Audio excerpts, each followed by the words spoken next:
বাপ মা খেতে পারবে কি পারবে না, দাদা দাদি খেতে পারবে কি পারবে না, নানা নানি খেতে পারবে কি পারবে না, এটা আমাদের দেশে মাঝে মধ্যে ঝামেলা লাগে না লাগে না? এই লাগে না লাগে না? লাগে। তবে আপনাকে বলতে চাই, শরীয়তের দৃষ্টিকোণ থেকে আকিকা দিবে বাপ, যেই বাপ দিয়েছে আকিকা, যেই বাপ গরু জবাই করলো, যেই বাপ গরুর টাকা দিয়ে গরু ক্রয় করলো, সেই বাপ কি খেতে পারবে না? এই পারবে না?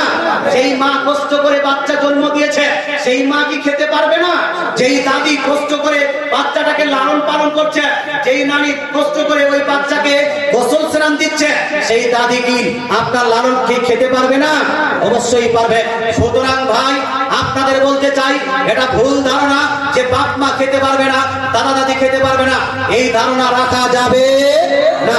সবাই খেতে পারবে, বরং শরীয়তের রিসার্চ বলছে বাপ মা দাদা দাদি এরা বেশি খাবে।